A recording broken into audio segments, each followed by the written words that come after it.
Anna Elna, Anna Elna Repana La, Anna Elna, Anna Elna, Anna Elna Repana La, Anna Elna, Anna Elna, Anna Elna Repana La.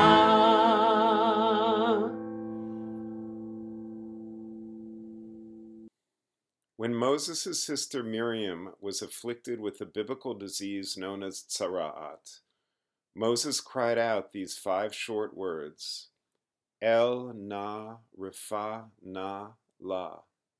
God, please heal her, please. It is the shortest prayer recorded in the Bible, maybe in all of Jewish literature. God, please heal her, please. The mystics took the feminine pronoun heal her as a reference to our neshamas, our afflicted souls.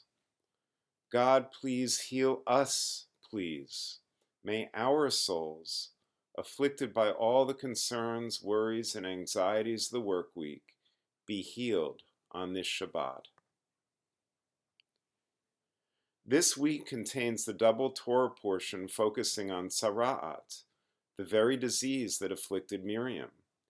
It used to be translated leprosy, but contemporary biblical scholars have come to consensus that tzara'at conforms to no actual illness known to medicine. Instead, tzara'at stands for any acute life-threatening contagion, with all the concomitant anxieties, phobias, prejudices, ostracisms, and social upheavals that accompany it. The Torah directs as follows: the person with tzara'at, their clothes shall be rent, their hair shall be let loose, they shall cover their lip, and they shall cry out, Tameh, Tameh, infected, infected. That poignant cry, just 2 words, recalls Moses' brief plea on behalf of his sister. When the afflicted cries out, infected, infected, many read that as a warning to others, don't come near, I'm contagious. But I am drawn to the interpretation that she is really crying out for help. She is no longer in denial. She now recognizes and owns the fact that she has the disease. She is calling out to the community to own up to and fulfill its responsibility to support and care for her. We are all tameh these days, whether we have contracted the coronavirus or not. We too are called forth out of our own denial, our own wish that this nightmare not be happening, that it would all just go away. We are called to own up to our personal and social responsibility to act responsibly for our own health and well-being, for the health and well-being of our loved ones, and for the health and well-being of strangers. Because in this pandemic, our own personal choices affect everyone. And we are called to help, support, and care for those who have the coronavirus, those who are at risk, as well as each other.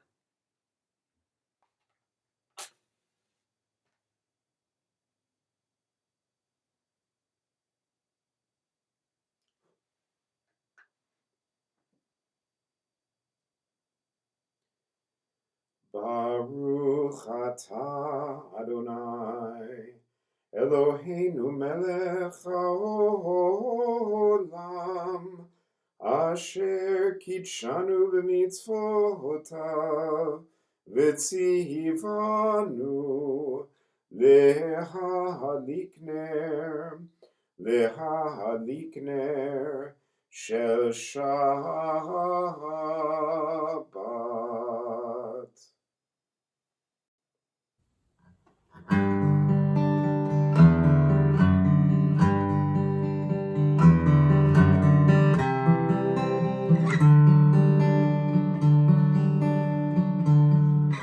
לך דודי לקראת כלה, פני שבת נקבלה.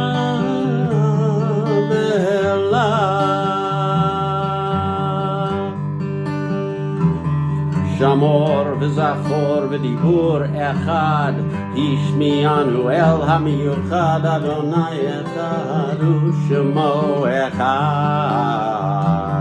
לשם לתפארת ולתחילה, לך דודי לקראת כלה, פני שבת נקבלה. לך דודי לקראת כלה, פני שבת נקבלה.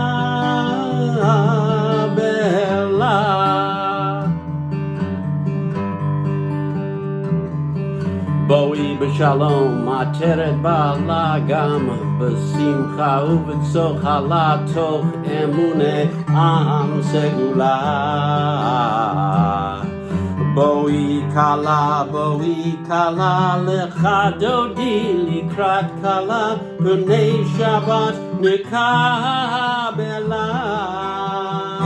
לך דודי לקראת כלה, פני שבת נקבלה.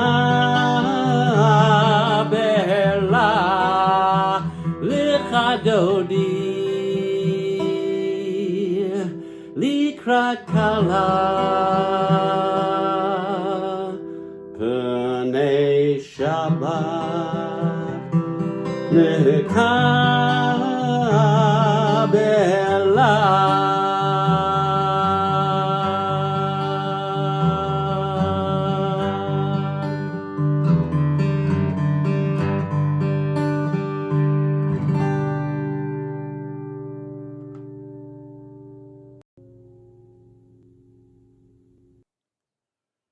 The following poem by Ruth Bryn accords with the rabbinic understanding that the disease tzara'at was the outward physical manifestation of an inner moral failing.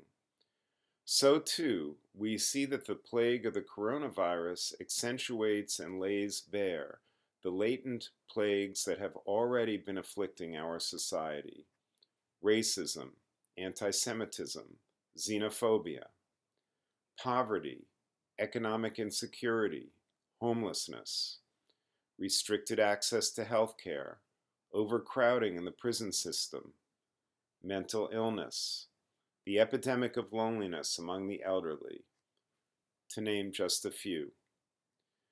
The following poem is offered in the place of the Shabbat evening service known as Geula, in which we envision, pray for, and vow to work toward an unblemished soul and an unblemished society. The Laws of Purification by Ruth Bryn.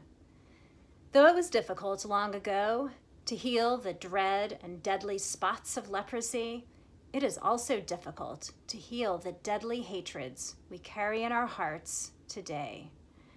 How shall we even recognize, beneath their bland and persuasive smiles, those who are diseased with corruption? How can we banish the evil that seeps into our own minds? O Lord our God, we whose souls are blemished and whose minds are impure, ask of you, by what rights can we be clean again? By what ceremony can we be cured of all our moral illnesses?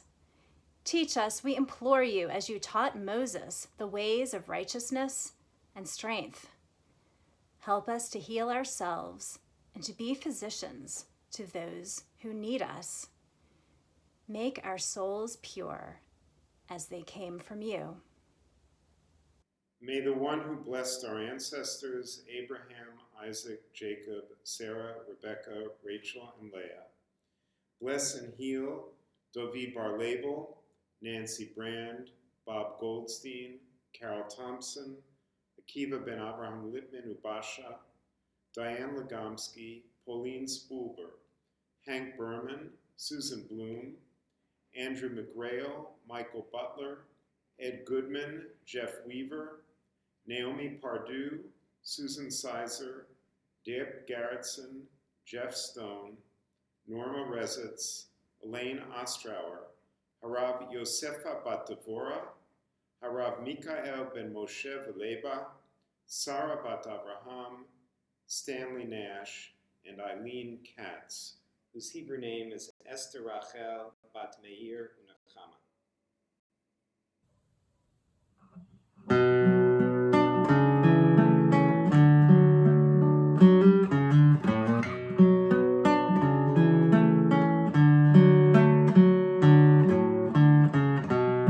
הרופא לשבורי לב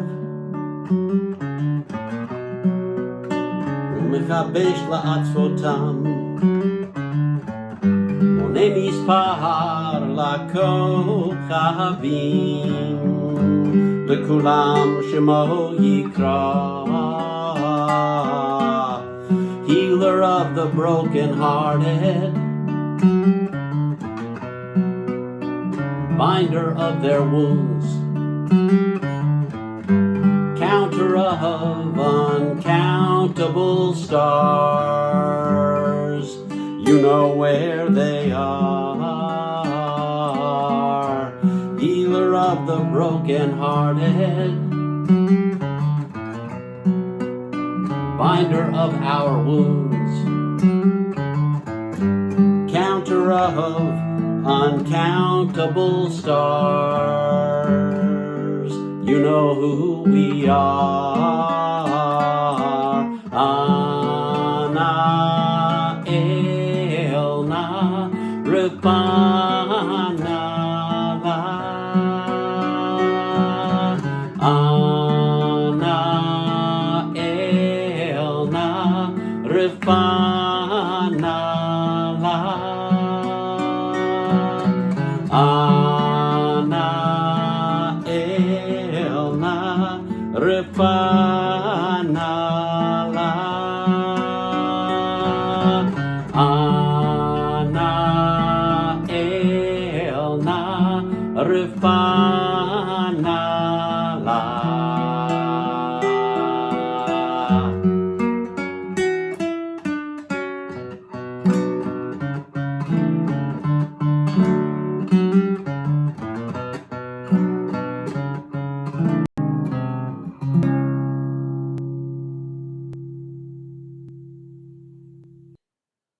One of the most important lessons of the chapter from Leviticus on tzara'at, so-called leprosy, is so obvious that it is easily overlooked.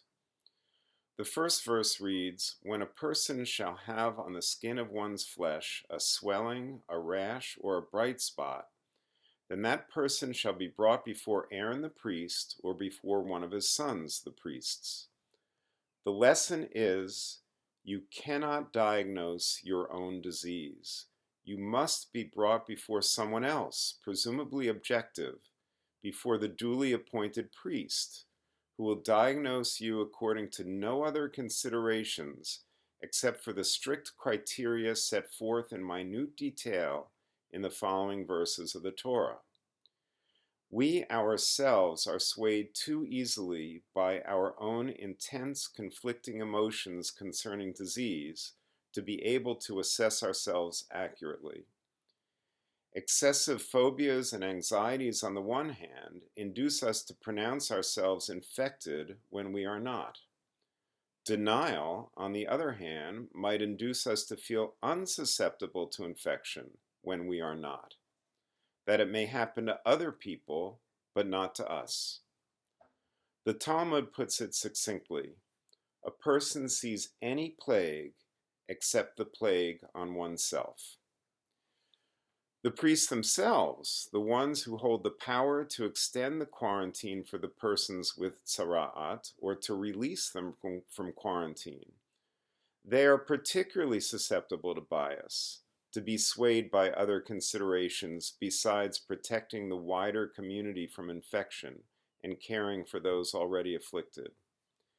That's why the Talmud requires the priest to recuse himself from examining his own loved one or family member suspected of disease. The basis for the Talmudic ruling is clear.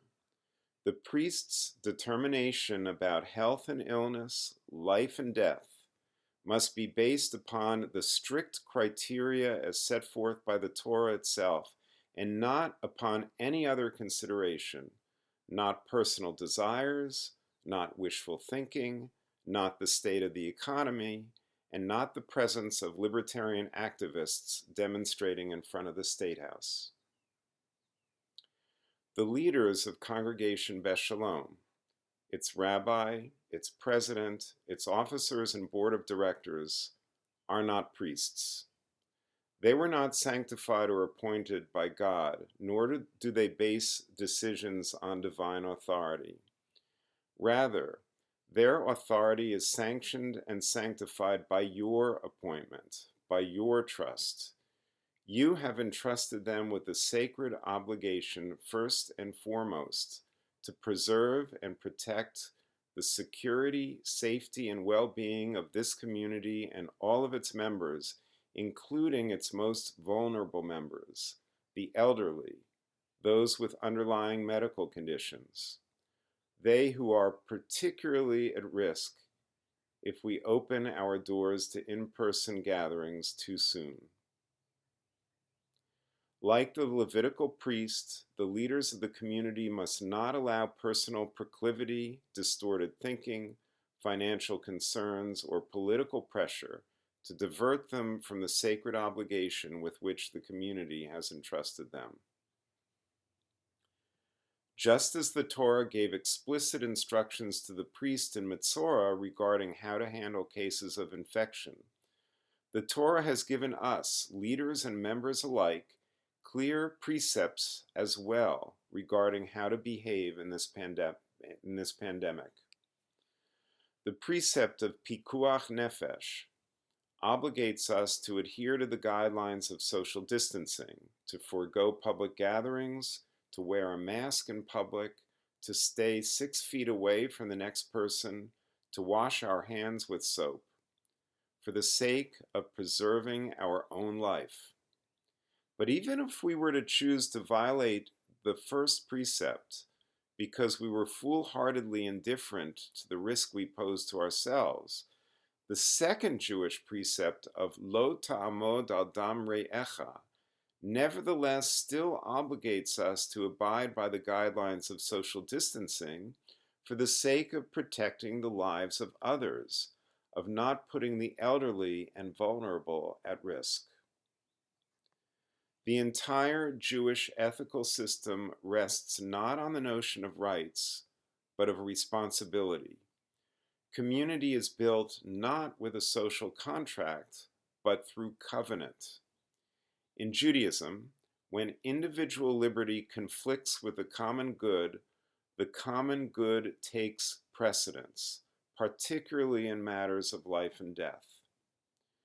The strict procedure delineated in Leviticus and in the Talmud for dealing with infectious disease underscores, number one, the Torah does not permit individuals to follow their own preferences and inclinations, but mandates that they submit to the proper, duly appointed authorities.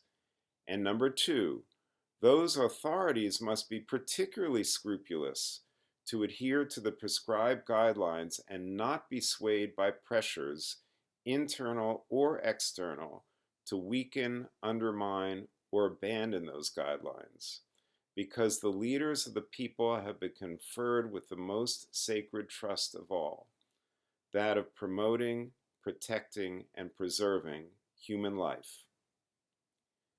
May we, all of us, fulfill our covenantal responsibilities to one another, that we, our community, and our society may survive and thrive. This evening marks the 16th day of the Omer. In the Kabbalistic framework, the 16th day is called Gevora Shebeteferet, which means discipline in truth, or rigorous truth. Strict adherence to the truth is one of the highest values of Judaism. It doesn't matter what you want to be true. It doesn't matter what you wish to believe. It only matters that you seek out and abide by the truth to the best of your ability and understanding. Jews throughout the ages, from Maimonides on down, have respected and obeyed the truths of science and medicine, even as they have sought to expand scientific and medical knowledge, because God's will is reflected in the laws of nature. And because the more we learn about the physical world and the human body, the more we know of the Creator. Strict adherence to the truth is an ethical imperative.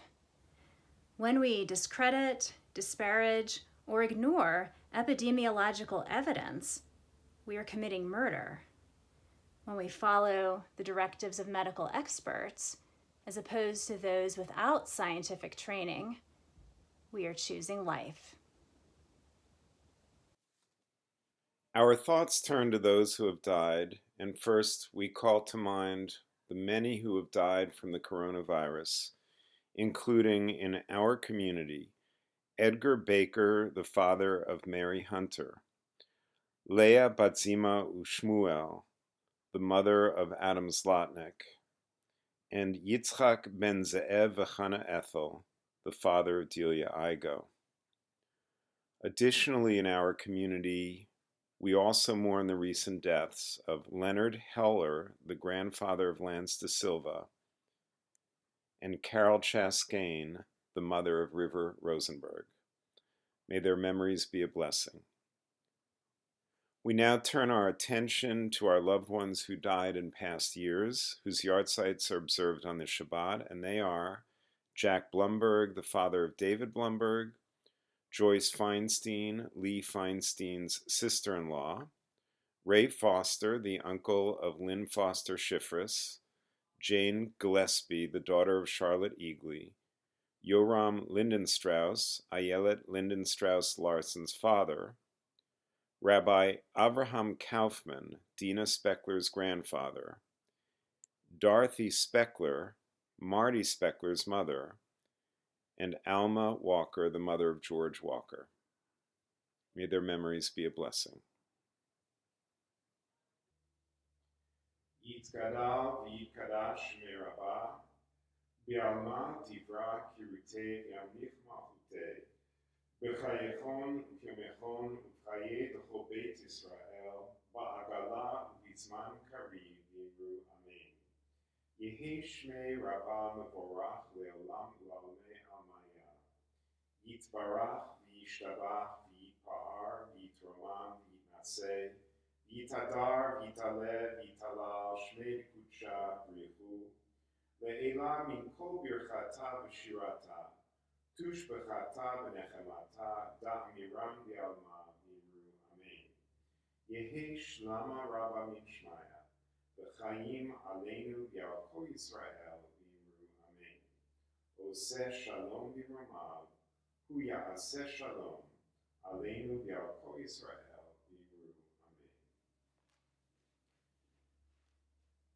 Hamakom yinachem etchem betoch sha'ar avalei Tzion, Yerushalayim v'ha'olam.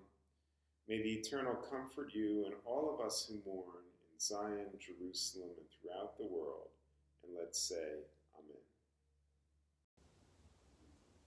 The world shall be built from truth. On this Shabbat, may we have the courage to seek truth, follow truth, and abide by truth. May we heed the sacred call to act responsibly for our own health and well-being, for the health and well-being of our loved ones, for the health and well-being of our community and the society we live in. Elna Rafana La. God, please heal, please, our affliction. May we see a complete healing, a healing of our bodies and a healing of our souls, speedily and soon. Amen.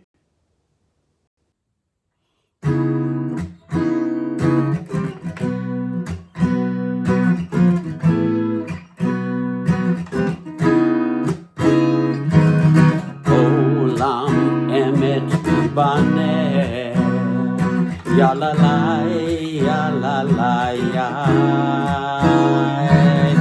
Olam emet ibaneh, ya la la, ya la la, ya.